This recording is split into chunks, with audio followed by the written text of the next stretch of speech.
Okay, in the previous lecture we studied कि deadlock को prevent किस तरह किया जा सकता है, यानी जो 4 कंडीशंस हैं जिनकी वजह से डेडलॉक अकर होता है, अगर हम उन कंडीशंस को अवॉइड कर दें तो in short we can avoid a deadlock. But in this lecture we will study how we can avoid a deadlock avoidance किस तरह कर सकते हैं कि डेडलॉक अकर ही ना होने दें हम. सो द टेक्निक जिससे हम अवॉइड करते हैं उसको बोलते हैं डेडलॉक अवॉइडेंस टेक्निक. और इसके लिए हमें इंफॉर्मेशन चाहिए about different processes and different resources. Like अगर एक if given several processes and resources, हम अगर प्रोसेसेस को रिसोर्सेज एक सर्टन ऑर्डर में दें तो हम डेडलॉक को अवॉइड कर सकते हैं.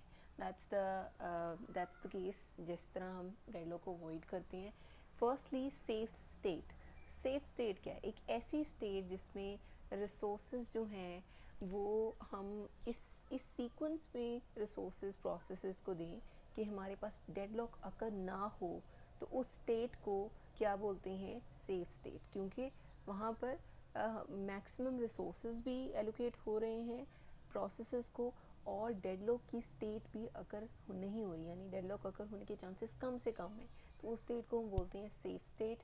लेकिन अगर डेडलॉक अकर हो सकता है उस सिस्टम में, उस स्टेट में, जब हम प्रोसेसेस को रिसोर्सेज एलोकेट कर रहे हैं, तो उस स्टेट को हम बोलेंगे अनसेफ स्टेट. ठीक है.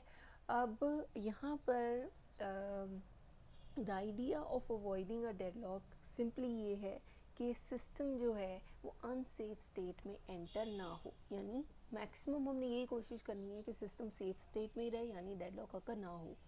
अब एक एग्जांपल लेते हैं. लेट्स सपोज हमारे पास 24 टोटल टेप ड्राइव्स हैं, और राइट, और हमारे पास 3 प्रोसेस हैं, P0, P1 एंड P2. अब फर्स्टली P0 को 20 टेप ड्राइव्स एग्जीक्यूट हो गई हैं, एलोकेट हो गई हैं. P1 को 8 रिक्वायर्ड है लेकिन उसको 4 एलोकेट हुई हैं. इसी तरह P2 को 18 रिक्वायर्ड है लेकिन उसको 4 दी गई हैं, एलोकेट की गई हैं करंटली टेप ड्राइव्स, जिससे उसने अपना काम करना है.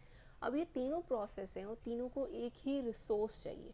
मैंने रिसोर्सेज की इस तरह से डिवीज़न कर दी कि तीनों का काम भी स्टार्ट हो गया और तीनों को रिसोर्स मिल भी गया और वो अपना काम भी उसमें कर रहे हैं.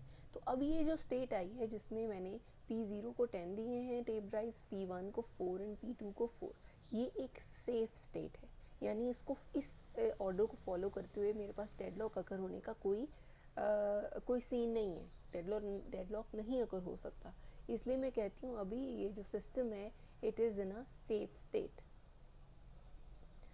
बट नेक्स्ट ऑन, इसमें सेफ स्टेट में सेफ सीक्वेंस क्या था? सेफ सीक्वेंस ये था 10 4 4, यानी P0 को 10 एंड P1 एंड 2 को 4 4. This is a safe sequence. ठीक है. कि सबसे पहले क्या होगा कि टोटल मेरे पास 24 टेप ड्राइव्स थी. P1 को मैंने 4 दी, उसको 4 और चाहिए. As you can see in the figure, total P1 को कितनी रिक्वायर्ड है? 8, यानी उसको 4 एलोकेटेड है और सिर्फ 4 और चाहिए ताकि वो अपना काम कर सके. अब यू कैन सी मेरे पास टोटल कितनी टेप ड्राइव्स थी? 24. 10 में से अगर मैंने 24 में से 10 इसे दी, 4 इसे दी, 4 इसे दी, तो पीछे मेरे पास 6 टेप ड्राइव्स बच जाती हैं.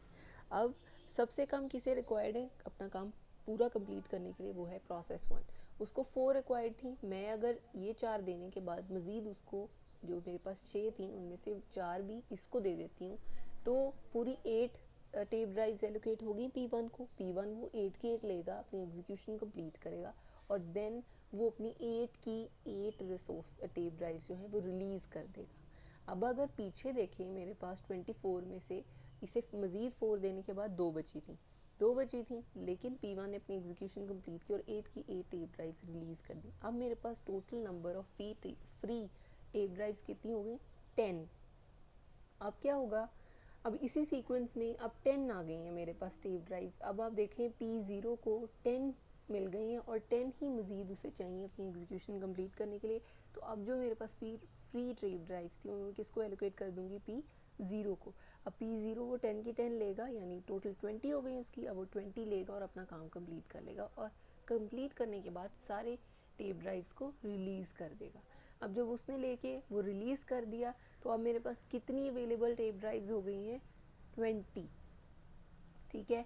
All at the end P2 उसके पास 4 थी, उसको मज़ीद 14 टेप ड्राइव्स चाहिए थी अपना काम करने के लिए, अब मेरे पास तो 20 अवेलेबल है, मैं उसको 14 दूंगी और वो भी अपना काम कर लेगा। मतलब ये कि इस पूरे सीक्वेंस के ड्यूरिंग आप देख सकते हैं डेडलॉक अकर कहीं नहीं हुआ, तो दैट इज़ वाई इस सीक्वेंस को मैं सेफ सीक्वेंस कहती हूँ। लेकिन ये सेफ सीक्वेंस अनसेफ हो जाएगा जब अगर इस तरह का कोई केस हो कि डेडलॉक अकर हो सकता है। वो किस तरह, लेट्स सपोज कि P2 ने रिक्वेस्ट कर दिया, अभी मैंने 10 एलोकेट की P0 को, P1 को 4 एंड P2 को 4, ठीक है। लेकिन P1 को मज़ीद जिस तरह मैंने सेफ सीक्वेंस में अलॉट की वो करने की बजाय अगर P2 रिक्वेस्ट कर देती है कि मुझे मज़ीद 6 मज़ीद 2 और रिसोर्सेज दो ताकि टोटल मेरे पास 6 हो जाएं, तो क्या होगा। अब अगर हमने, अब इस केस में अब हमने क्या करना है कि P2 ने रिक्वेस्ट कर दी, उसको 4 मिली हैं जबकि 18 चाहिए थी, कि मुझे 2 और दे दो। अब उसको अगर 2 और दे देते हैं और इसकी 6 हो जाती हैं, तो हमारे पास पीछे कितनी बचती हैं टेप ड्राइव्स। पीछे तो हमारे पास 4 टेप ड्राइव्स बची। तो अब मेरे पास जब पीछे कितनी बची, जस्ट 4। अब वो 4 क्या कर सकती हूँ, मैं सिर्फ P1 को एलोकेट कर सकती हूँ जिसको 4 ही रिक्वायर्ड थी अपना एग्जीक्यूशन कंप्लीट करने के लिए, उसको 4 दे दी। वो क्या करेगा, वो अपना काम कंप्लीट करेगा और अपनी 8 की 8 रिसोर्सेज रिलीज़ कर देगा। अब मेरे पास टोटल रिसोर्सेज कितनी आ गई रिलीज़ होकर, जस्ट 8। जबकि अब ये 8 रिसोर्सेज ना P0 को मैं दे सकती हूँ, ना P1 2 को दे सकती हूँ अपनी एग्जीक्यूशन कंप्लीट करें। P0 को क्यों नहीं दे सकती, क्योंकि उसको तो 10 रिक्वायर्ड है एग्जीक्यूशन के लिए, हमारे पास तो जस्ट 8 है। तो अब ये जो सीक्वेंस है जिसमें P2 ने सबसे पहले मज़ीद 2 ले ली और उसकी वजह से जो अब मेरे पास रिसोर्सेज हैं वो मैं किसी और को नहीं दे सकती कि वो अपना काम कंप्लीट कर सके। Now this sequence is called unsafe sequence. क्यों, क्योंकि इसकी वजह से डेडलॉक अकर हो रहा है। All right, so this was deadlock avoidance, कि डेडलॉक अवॉइड करने के लिए हम रिसोर्सेज को कुछ इस सीक्वेंस से प्रोसेसेस में डिस्ट्रीब्यूट करते हैं कि जो सेफ सीक्वेंस हो और प्रोसेस ज़्यादा से ज़्यादा सेफ स्टेट में रहे और डेडलॉक अकर होने की जो प्रोबेबिलिटी है वो कम से कम रहे। Alright, so that's it for today's lecture. I hope the concepts are clear. Still, if there is any issue, you can discuss it in the comment box below. And don't forget the drill to subscribe to the channel and like the video. Thank you.